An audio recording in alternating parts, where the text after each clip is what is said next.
Okay, hello. You know what time it is. It is time for the challenges for June. This one is specifically for the APS Legacy.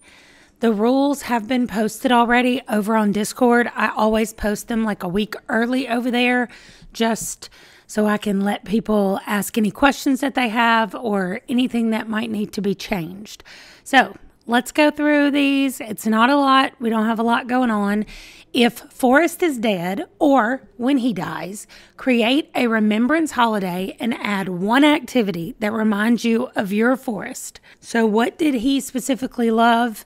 Was it reading to his grandchildren? You can put reading on there. Was it just, maybe you just want to share a remembrance or be thankful? Those are always easy to do. If you don't have seasons, plan a celebration once a week, one day a week every 4 weeks. So you're kind of implementing the same thing without seasons.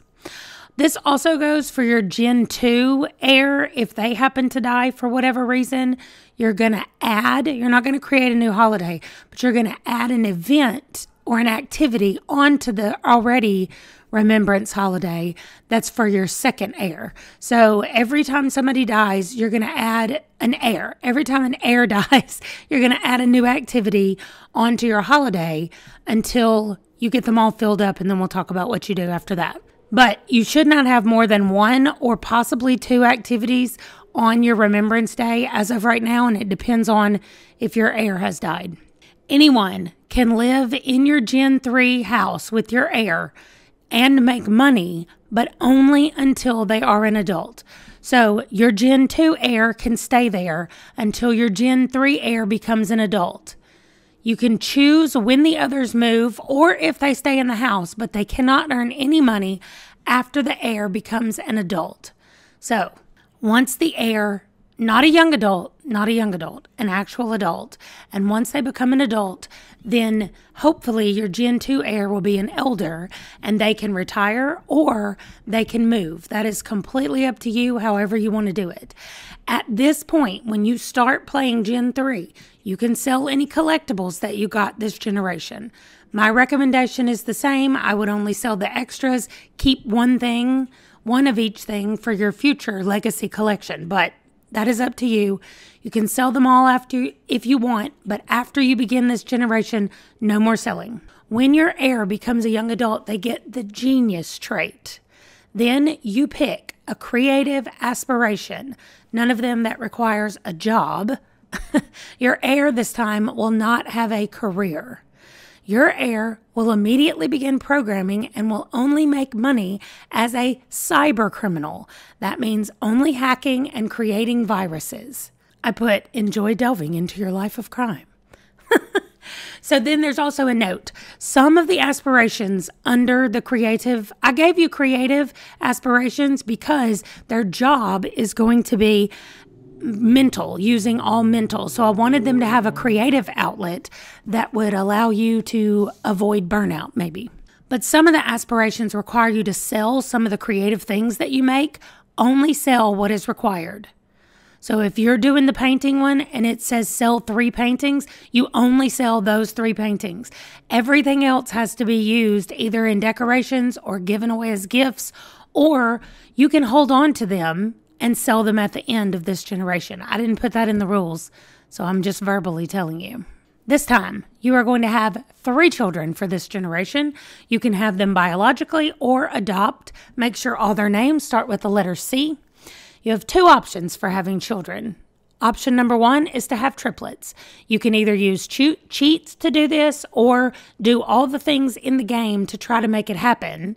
And if you end up with twins, when those twins become toddlers, you can have your next baby. Or have 1 child at a time, but the next child isn't born until the older child is a toddler. So you will stagger your children being born. Child number 2 is the Gen 4 heir. No choices. Whoever is born second is the Gen 2. So if you try for triplets the in-game way and you only get twins, the second twin born is your heir for Gen 4. Our Gen 3 heir is getting married as a young adult. I recommend getting married ASAP, but that's up to you. As long as it happens when they're a young adult, it's your choice. The spouse will be an engineer focusing on the computer branch, and the spouse will also have a creative aspiration as well, but not the same as your heir. And again, the same rules apply. No job, only sell what is required, keep everything else. Your heir, their spouse, and all children will be focused on finishing aspirations in this generation. Everyone wants to fulfill their aspirations. So for the kids, you're free to pick whatever you want to pick for their aspirations, but everybody wants to work on fulfilling them. Okay, here's where the secrets come in. Once a week, your spouse will meet with their magic club. They can meet wherever you want, but they research magic, make potions, and do spells and other magic-related things. Your spouse keeps this a secret from the rest of the family. Now, we've already had questions as to whether or not this means the spouse needs to be a magic user, and the answer is no. They can research magic without being a magic user, even if you just have them click on a bookshelf and hit read a book and you say they're researching. What they're doing is they're deciding, do they want to become a magic user or not? And that decision is up to you. Here's where the secrets all come out. Your heir is hiding the secret of how they make money. At some point before they become elders, so when both your spouse and your heir are adults, I would say towards the second half of them being adults, your heir discovers the magic secret just as their spouse discovers the criminal secret. You get to choose what they decide to do. Do they discuss it and decide to see eye to eye, or maybe agree to disagree, or maybe be like, that's interesting? Does the spouse say, I cannot live with a criminal? Or do they say, yeah, this sounds great that you're going to be a criminal? Or you come up with your own idea of what they do that's completely different. This is also when your spouse needs to decide what they're doing about the magic thing. Do they want to become a magic user or not? At this point, all of your children should be born. I do not want magic user children. So all of your children should be born at this point. And that's about it. We've got the same stuff about the kids when they age up, which trait they're going to get, and all of that stuff. And that's it. Please let me know if you have any questions, what I can answer or clarify for you down below. I do not have the form for the challenge up yet when you've completed it, but I will get the challenge form up. And then as you're working on it or as you finish it, I definitely am going to be asking to find out what people are doing with their secrets. If you're over on Discord, feel free to share it all over there.